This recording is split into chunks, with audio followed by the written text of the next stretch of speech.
अॼु असां press conference करे जीअं पंहिंजे ॻोठ यूसुफ राजपर नौशरफरो रोड सां वञी रहिया हुआसीं त ज़ोएब राजपर सदाम राजपर ऐं हिकु नामालूम असांजे गाॾीअ जे आॾो 125 ते अची असांजे मथां फायर कयनि। फायर करण खां पोइ हू शहर ॾे भॻा। असां हुनजे पोयां ऐं ॿिया बि माण्हू जेके हुआ मोटरसाइकिलनि वारा हुननि जे पोयां मां पुलिस पिकट खे इंफॉर्म कयो त असां ते माण्हू 3 माण्हू हुन 125 ते गोलियूं हलाए ऐं शहर ॾे पिया था अचनि। तव्हां मोरीअ ते हुननि खे रोकियो। उन खां पोइ असां बि 200 गज़ जे फ़ासिले ते हुननि जे पोयां हुआसीं। पुलिस चौकीअ जे साम्हूं हुननि जी गाॾी रक्शे में लॻी आहे, पोइ बि हुननि खे पुलिस गिरफ़्तार न करे सघी।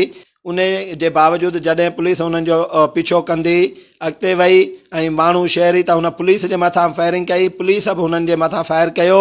पुलिस रिवायती किरदारु अदा करे हुननि खे जेको हिकिड़ो सरकारी मुलाज़िम रेलवे मुलाज़िम खे अथॉरिटी आहे त हू हथियार खणी कंहिंखे मारण जी कोशिशि करे। हू थाणे में भॼी वियो। उते पुलिस हुनखे गिरफ़्तार कयो ऐं पुलिस रेलवे वटि पिस्टल समेत हू गिरफ़्तार आहे। पर डिस्ट्रिक्ट पुलिस खे जॾहिं असां चयो त हमिलो असां ते थियो आहे, तव्हां हुनखे खणी अचो थाणे ते, त असां हुननि जे मथां कानूनी कार्रवाई कंदासीं। जॾहिं पुलिस असांखे को बि जवाबु न ॾिनो त असां पुरअमन शहरी असां चयो त असां मुज़ाहिरो करे ऐं कानून खे बालातर सम्झी करे असां हुननि ॾोहारनि जे ख़िलाफ़ु मुज़ाहिरो कयो।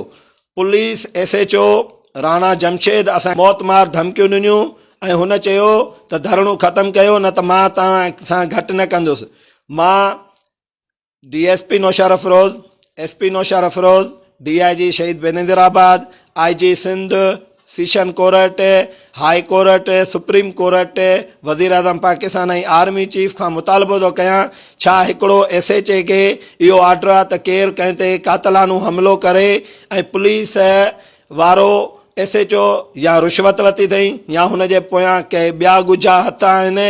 राणा जमशेद मूंखे चयो त मां तोखे कूड़नि केसनि में फासाईंदुसि ऐं तोखे मारे छॾींदुसि या धरणो ख़तमु करे हुननि जे मथां FIR न करा। मां SHA खे चयो त तूं पुलिस वारो आहीं, SHO आहीं, तुंहिंजो कमु आहे असांखे तोहफ़त ॾियणु। SHA पोइ बि का ॻाल्हि न ॿुधी।